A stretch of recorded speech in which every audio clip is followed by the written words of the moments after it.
بسم الله الرحمن الرحيم. volume inheritance xisaabta la yiraahdo waxaa loo qeybiyaa laba qeybood, liter system iyo meter system ayay u qeybiyaan. Marka liter system wixii ku saabsan waxa waaye liter, deciliter, centiliter, milliliter. Meter systemkuna waxa waaye tusaale ahaan cubic meter, cubic decimeter, cubic centimeter iyo wixii lamid ah. Marka waxaad ogaataa halkii liter inuu yahay 10 deciliter, halkii kaleete literna uu yahay 100 centiliter, halkii literna wuxuu noqonayaa 1000 milliliter.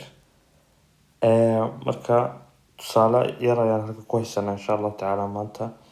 Example 7 deciliter meeqa ayuu noqonayaa centiliter.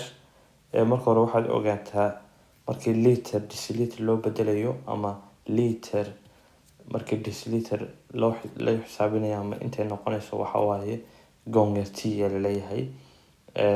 Liter haddii laga bedelayo centiliterna waxa waaye t gonger t oo marka noqonaysa 100. Liter haddii loo bedelayo milliliterna waxa waaye 100 t gonger t oo marka noqonaysa 1000 gonger.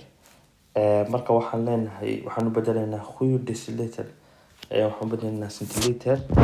Waxaan leenahay 7 gonger 10 oo marka noqonayso 70 ama 70 centiliter. Marka saas ayaa u xisaabinaysa oo t gonger ayaa leedahay.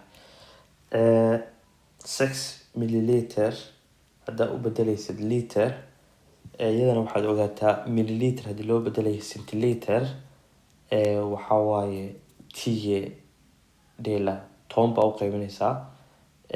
Haddii aad milliliter u bedelaysid deciliterna waxaad u qaybinaysaa 10. Marka halkan waxaan leenahay 6 dela 1000 waxay noqonaysaa 0.006. marka tusaaleyn maanta taas ayuu ku saabsanaa. Aad baan mahadsantihiin. Wassalaamu calaykum waraxmatullah.